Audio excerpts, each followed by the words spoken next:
Hey babe, what's going on? Can I come over? I missed you so much tonight. You mean right now? It's almost 11 p.m., George. What are you doing this late out on a Wednesday night? What do you mean, what am I doing? Don't you want to see your future husband? We were just out with the guys, having a good time. You know how it gets, right? Just a few beers to unwind after a long day at the office. We just finished up this epic game of pool, and I was thinking about heading home until I remembered something. That depends. Have you been drinking? Because if you have even a drop of alcohol in your system, you can forget about coming over. Drinking? Of course not. Why would you even think that? Come on, babe. Don't be like that. No? That sounds an awful lot like you are slurring your words, George. You know the deal. You can't come over if you're drunk. I have to get up early for work tomorrow and babysit my niece after school. I don't need the added stress of taking care of you, too. But babe, come on. I do too. It works out great. We both have to get up early. So wouldn't it be easier if I just crashed here? Think about it. Less commuting, more cuddling. You always say that and then show up blasted out of your mind. It's late and I don't have the time or energy to deal with you when you're drunk. Go home, George. Get some sleep. We can see each other tomorrow after work, okay? Okay, fine. But I'm just saying, I'm gonna get super lonely without you tonight. Sometimes I feel like you don't even want me around. Is that it?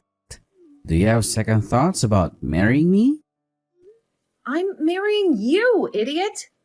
Of course I do. But right now you're reeking of alcohol and I don't have the energy to deal with you stumbling around in the middle of the night when I'm trying to get some sleep. Oh, come on. Please? Don't be like that. My place is so far away, and this couch looks comfy. The answer is no, George. And for the last time, my name is Marissa, not Kev. I'm already in bed, wrapped up, nice and cozy. Are you sure? We can cuddle all night, and I'll even get up when you do in the morning. You won't even have to hear the alarm. Yeah, sure. Like the last time you got to my place wasted and passed out on the couch, promising to make breakfast but sleeping through my alarms. And the last time before that? Do you black out so badly that you forget you say that every single time? You never stick to it either. I'm tired of rolling over for you when you're belligerent and hungover. Marisa, I want to see you. We've been so busy with work and the wedding prep. I barely get to see my beautiful fiancé. Yeah, well, that's what happens when we both have jobs and don't live together. We're getting married next month anyway. Soon you'll see me all the time. It feels so far away. It wouldn't be this bad if someone said she was okay living together before the wedding. Now you're just being ridiculous. I never said that. We never talked about it. You just kept coming over and crashing with me. You always said you preferred it that way. I don't remember saying that. Maybe it's because you're drunk. George, I'm going to bed. Please get home safe and drink some water while you're at it. Come on, Marisa. Hey. Hey, babe. I'm so sorry about last night. I woke up with a pounding headache and a vague sense of dread. The last thing I remember is the guys buying round after round. And then, nothing. Did I do anything stupid again? I appreciate your apology. You do that a lot, though. It's starting to worry me. Is this just who you are, George? The guy who shows up at my door drunk in the middle of the week, then forgets everything the next day? No, I swear. I don't get drunk that often. Last night was just a special occasion, you know. The guys wanted to celebrate my, almost last days of freedom. They threw me a whole secondary bachelor party right there at the bar. They wouldn't let me pay for a single drink. Wouldn't you know it? The best part? I somehow managed to stumble home at 1 a.m. and still drag myself into work on time. See? Totally responsible. 1, you reek of stale beer. And 2, you were texting me at 11 p.m. practically begging to crash here. Just need a place to rest my weary head, you said. Funny how that changes when the morning light hits. Right. The texts. Okay, so maybe I did have a few more drinks than I planned. But hey, that reminds me. You don't have any plans on Friday, right? Let's go out for a real celebratory dinner. Just the two of us. My treat, of course, to make up for last night. I wish you'd asked me for that yesterday, George. I just made plans. What do you mean you have plans? With who? Why would you be spending time with someone else the night before our wedding? Sorry that I want to hang out with my mom. She actually called and asked me to come get lunch with her, and shocker, your mom too. They're planning some kind of girls' day out. Whoa, what? Why would you want to do that? Sounds like torture. I don't know, maybe it's because I would like to have a good relationship with my mother-in-law someday, especially since we're about to become a family. Is that so crazy? Ouch, you're moody today. Look, if you don't want to go out with me on Friday, that's fine. But you don't need to snap at me. Maybe it's because someone cut me up last night with their drunken antics and is now trying to control who I spend my time with. You can come if you want, George. I never said you couldn't. Gross. No, I don't want to spend any more time with your mom or mine than I have to. They can have their little bonding session without me. Geez, George, that's your mom. Listen, I'll just text you when we're done. We can go out after, okay? But frankly, after last night, I might need some serious convincing. All right, sounds good. But seriously, lighten up a little. It's just lunch. Besides, what could possibly go wrong? Hey, George.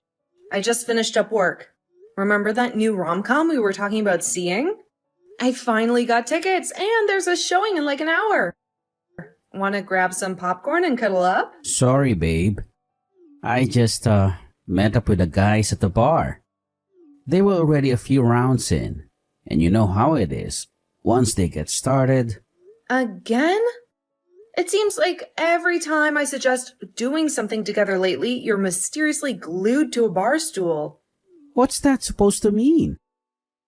Don't you trust me to have a drink with the guys every now and then?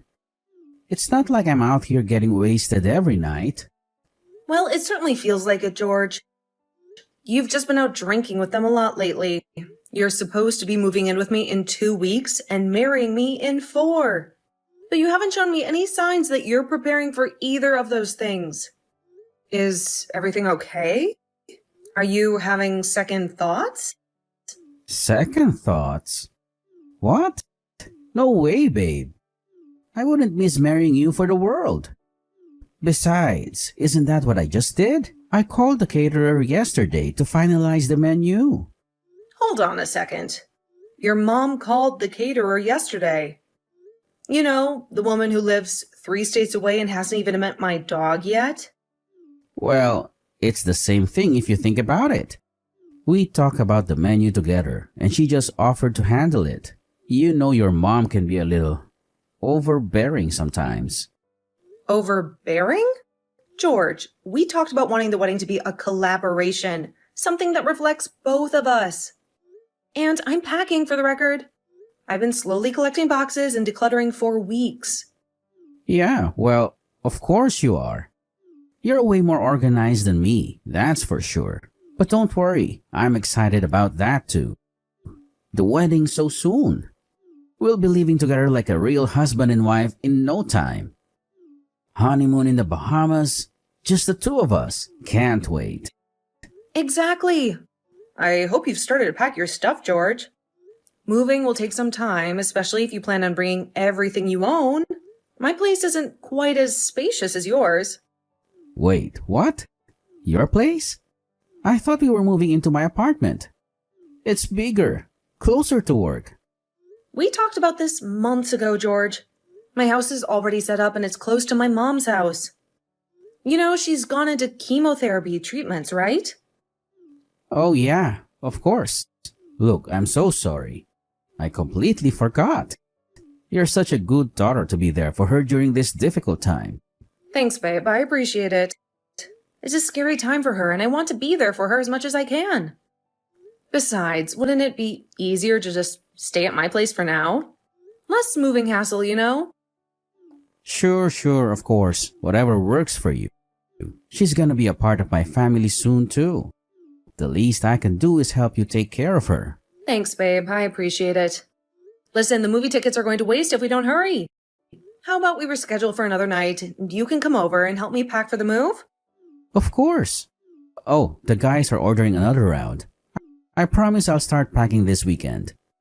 My Fridays are always too busy for work. They drag on forever. These reports just pile up. You know how it is, honey. Yeah, about that. We should talk about how much you've been drinking lately, George.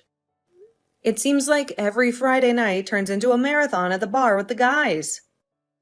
Isn't there anything else you'd rather be doing, especially with the wedding just a month away? What do you mean? The guys are just trying to have a good time before before we tie the knot, you know? Celebrate my last hooray as a single man and all that. Well, tied down? Glad to know that's how you see it, George. Is this just a prison sentence for you? Because if you're having doubts, we can talk about them. No, that's not what I meant at all. You're the woman of my dreams. The future Mrs. Whatever. The point is, I'm excited to get married. It's just, the guys, they're all getting a little sentimental, you know. We've known each other since high school. It doesn't matter. They'll get over it. But frankly, George, I'm just worried about your health, that's all. Your liver cannot survive on a steady diet of bar food and cheap beer. I know. Look, I'll cut back. I promise. I wouldn't want to miss out on anything with you, especially not our honeymoon in the Bahamas. Think about it. White sand beaches. Crystal clear water. My point exactly. Your health isn't just about the honeymoon, George. It's about building a life together. A life where you're healthy enough to keep up with me, to maybe even start a family someday. I know. You're right. I promise I'll be cutting back soon, especially when we're married. No more late nights at the bar, I swear. Tomorrow, I'll send you pics of my packing boxes to prove I'm getting ready. How's that for a start? I've been waiting for an hour. You said the truck would be here by noon, and the movers by 2. Do you know when you'll be able to get here, or should I just start loading the boxes myself? Right. Yeah, so listen, there's a bit of a situation. I can't make it. The truck rental place had some kind of computer glitch. And apparently, they don't have any vehicles available today. Huh? We agreed you'd be moving today. We even color-coded the boxes based on which room they go in. This is the day we were supposed to finally be living together, remember? Funny story. About that, see, I'm not even close to being ready.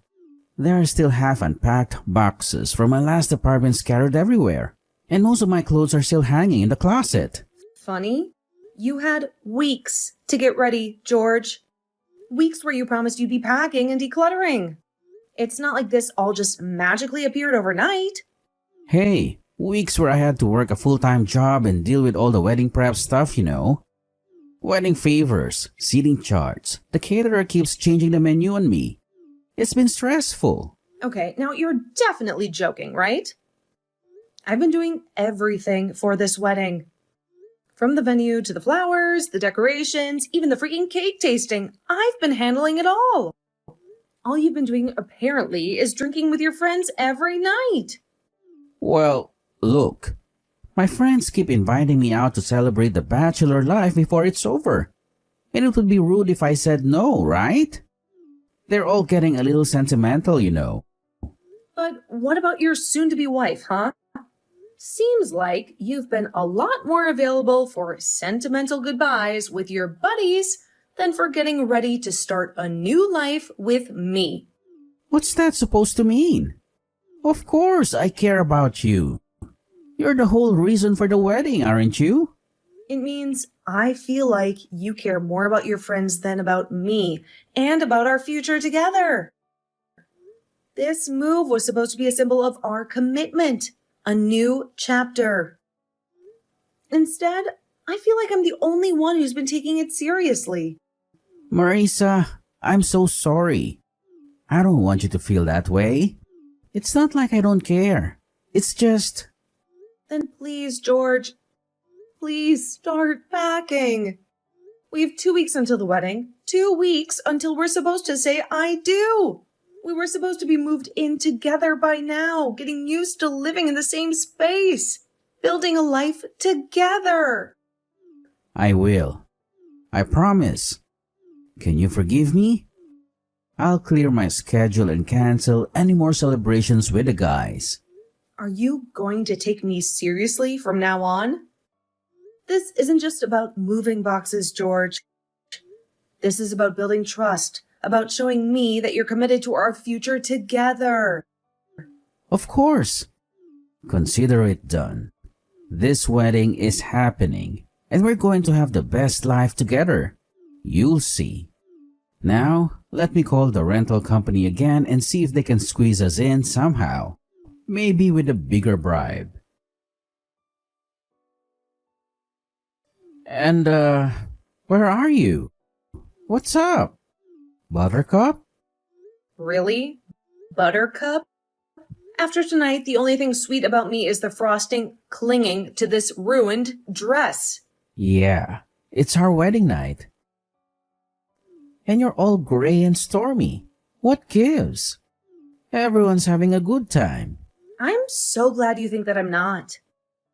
I'm going home, George, so I don't have to look at you bumbling idiots anymore, huh? This wedding was supposed to be a celebration of our love, a promise for our future together. Instead, it's turned into some drunken frat party fueled by your friend's bad behavior. You can't do that. Do you know how embarrassed I'll be if my bride walks out on me? Oh, surely not as embarrassed as I am now that your friends went and pushed me into the cake like some kind of cruel prank.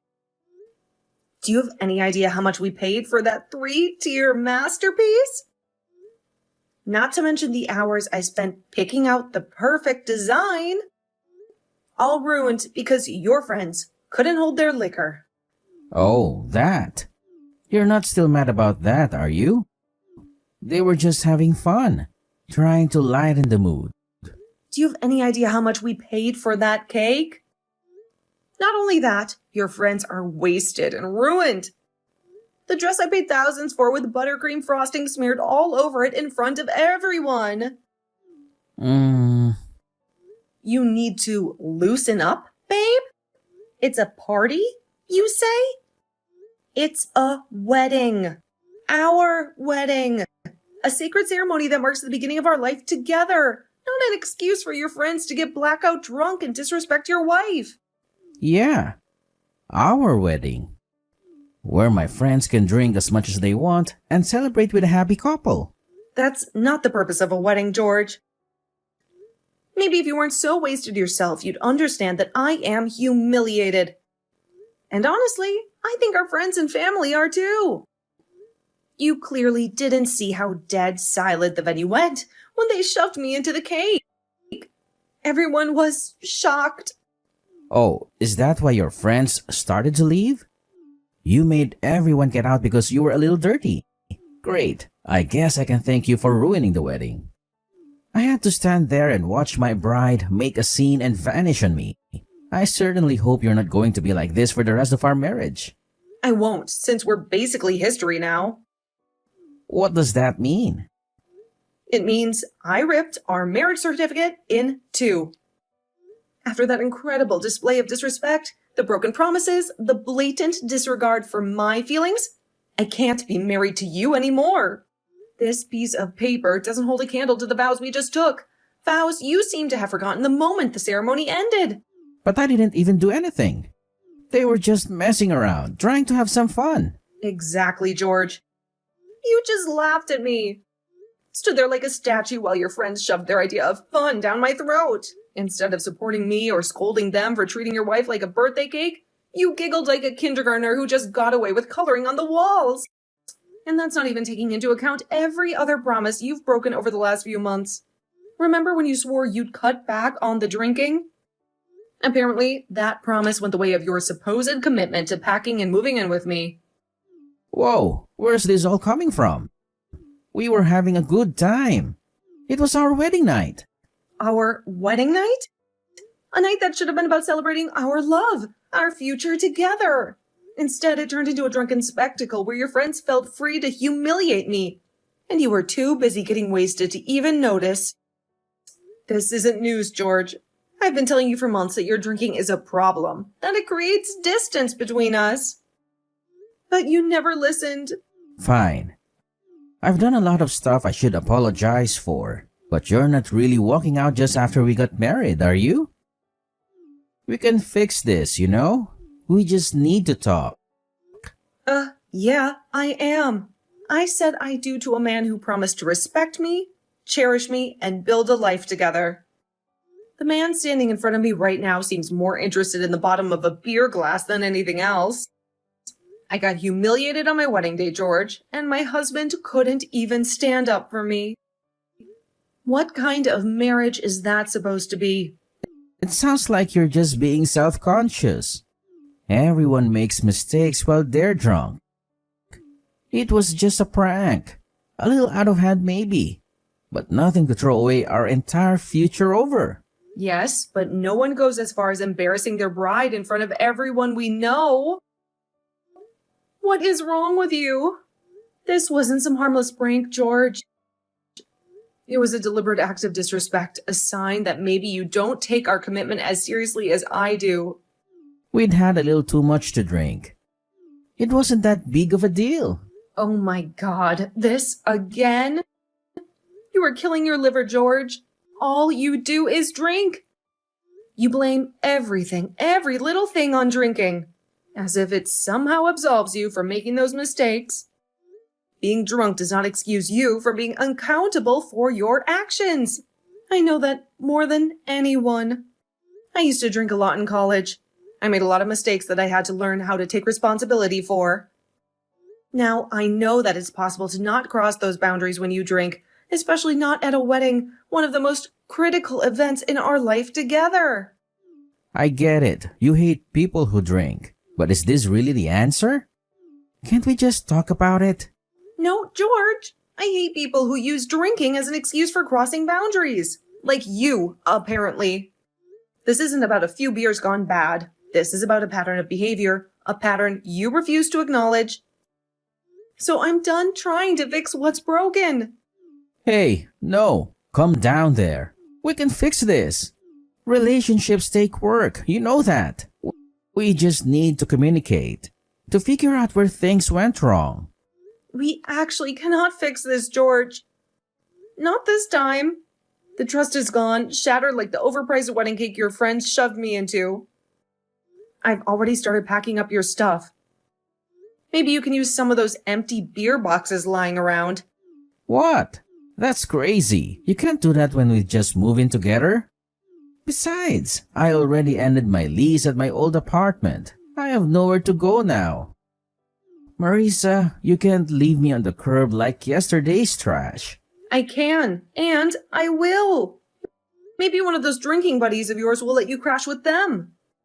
You spend more time with them than you do with me anyway. You can tell them all about how their prank and your reaction to it was the straw that broke the camel's back. You're being so petty right now. This is embarrassing for the both of us. Think about what everyone will say. We just got married and now we're breaking up? What a scandal. Hey, now you know how I feel. $1,000 cake wasted. Smeared all over $1,000 dress. And let's not forget the humiliation of being the laughingstock of the entire reception hall. Suddenly you care about being embarrassed? Okay. I get it. I didn't think about how expensive everything was in the heat of the moment. It was stupid of them to do that, and I should have stopped them. Uh-huh. And here I thought you were the life of the party, the one everyone was looking to for a good time. Suddenly, you weren't in control? I apologize on their behalf. Happy? What? Is that all you have to say? Happy? Like this is some trivial disagreement we can just sweep under the rug? No, I do mean it. I'm so sorry about it. I appreciate that you care about my health and are worried about all the drinking, even if I don't agree with you completely. I'm sorry. I thought you were being petty before, but you're right. This is a big deal. I know I am. Unfortunately, it feels like you still don't understand what's going on here, George. You're just parroting back to me everything I've said and hoping it'll make things magically better. I'm sorry, but apologies don't erase actions. Until the end. If you really were sorry, you would have taken responsibility for your behavior from the start. You would have stopped your friends, and you wouldn't be more concerned about saving face than you are about how I feel. I'm really sorry. That's what I'm trying to tell you. I just think we'll both be really embarrassed if we break up right after we spent thousands of dollars on our wedding. Especially after all that money went to waste on the cake in your dress. Please use your thinking cap for another second. George, I can't go back to someone who let that happen to me. Nor can I be with someone who thinks that a social standing means more than treating their wife with respect. You're not the only one who's mad about the way the wedding went. There has to be something I can do to make you forgive me. I can apologize 1,000,000 times if you want. Apologies mean nothing if you're not understanding what you did wrong. I presented all of my issues to you before, and you've always written them off. Now you're only apologizing because I'm threatening to leave. Shameful. The only thing you can do at this point is pay for the damages to the venue. Thanks to the cake incident and all the leftover wedding fees. Wait, I can't do that. Well, it's not exactly you. I got off the phone with your parents earlier, and they want to cover everything with the compensation fee for me is an apology for the complete humiliation I experienced at the hands of you and your friends. You'll be paying them back. Whoa. I can't do that. I shouldn't have to pay my own parents for something that they already said they would cover. This isn't my problem. They offered and I accepted. If you really don't want to do it, maybe you should have considered my repeated concerns about your drinking habits. I can't believe you decided this without me. I shouldn't have to shell out my hard-earned cash because you can't take a little joke. Maybe they should be paying for you to take some anger management lessons. God, I'm gonna be out so much. I won't be able to hit the bar for months. Interesting that you suddenly care when it comes to alcohol. Whatever, George. Nothing that you can say at this point would sway me. I never had anger management, but you don't really mean that. You're just a sad, pathetic excuse for a person who only thinks about himself and his vices. Wow. So that's what you really think of me, huh? I can't believe I married you. I can't believe I married you, but here we are. Sometimes we make mistakes when we think we're in love. Maybe this will be a good lesson for you. George, spend more time thinking and less time drinking. I wish you luck with paying your parents back and finding a place to stay. Neither of those are my problem anymore. I don't ever want to see you or your buddies again. Understand? What? No! Bye, George. No, wait! Hold on! Marisa, I can explain! Sadly, this wasn't the last time I heard from my now ex-husband. George attempted to contact me often, to the point that I had to block his phone number and all of his social media accounts. He then started to call me from his office phone, so I called the police and had them take him in for attempted stalking. I guess it did the trick, since he no longer shows up wasted and hammering at my front door. Every now and then I see posts about him on social media from our mutual friends. Already, he's now known around his office as Cake Guy, a nickname that will haunt him forever. It kept him from dating too, since everyone who knows him knows his story and is sure to tell potential girlfriends about what he did or didn't do. His parents certainly came through and took care of every fee that had been left unpaid.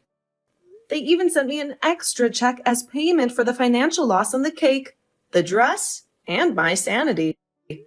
I always liked them a lot more than George, to be honest. It's so sad to see a couple of that kind make a man so dismissive. I'm done with dating for now, but if the time comes once more, definitely going to do a better job of background checking the wedding guests. The groom, too.